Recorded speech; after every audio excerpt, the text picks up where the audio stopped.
Peter Biro, partner, Boston. Thank you so much for doing this. Yeah, thanks for having me. How long have you been with the firm, first of all? I've been here a little over 2 years, about 2.5 years. Okay. You've got an engineering and computer science degree from Duke. You've got a Stanford MBA. You've been a CFO at multiple organizations. You've been a successful owner. You've sold businesses. You can do whatever you want. So why TechCXO?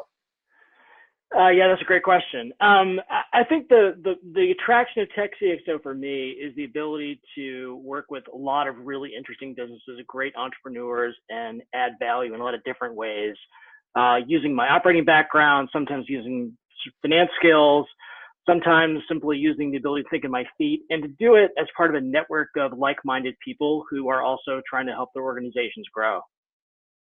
And I love the variety. I love the variety.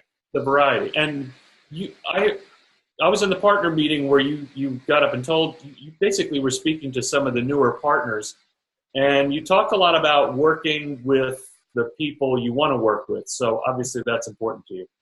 Yeah, absolutely. I mean, one of the things about this organization I really like, and the ability to work this way that I really like, is that you get to meet a lot of different people. You get to see what makes them tick, and you get to select some of the things you want to work on. One of the big advantages of the TechCXO model is that you can find situations that you think are going to work well for you, add a lot of value, but also get a lot of personal satisfaction from really delivering service and being part of teams that you really want to spend time with. Because in the end, although the flexibility of working this way is fantastic, it's still pretty demanding, and to do it with people you really like is the most important thing. How is the work different than being in-house as a CFO or a COO? There's a few differences to it. The most obvious one is that you're constantly, working to build new relationships, both with the help of your other partners in the firm, but also on your own. So the ability to be able to reach out to, network with, and get to know a lot of different people is something that's much more important in this way of doing work than if you're sitting in-house in a company. The second is that no 2 days are ever the same. And for a full-time CFO, that's probably somewhat true also, but in this role, it's always true. At the moment, I have 3 clients in various phases of raising money, and I sort of never know kind of what's going to happen on a day-to-day basis. And I find that really fun, personally. I think that, as a challenge, as a way to grow and a way to learn, you do it a lot faster working with multiple companies as I do.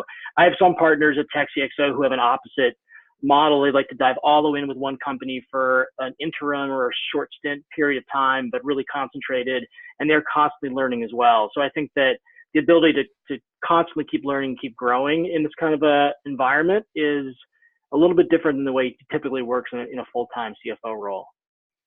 So if someone were considering TechCXO as an option, a career option for themselves, what bit of advice would you give them?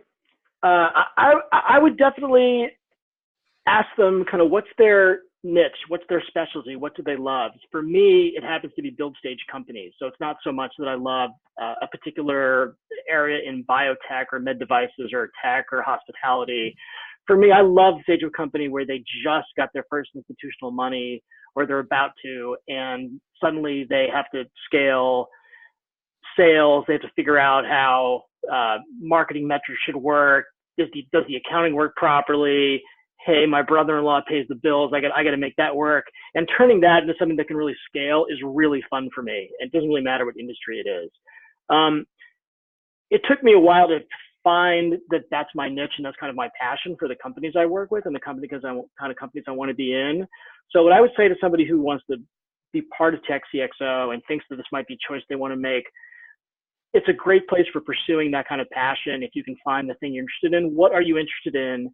And, how does this help you get there or not get there? And if it helps you get there, I would consider it really seriously.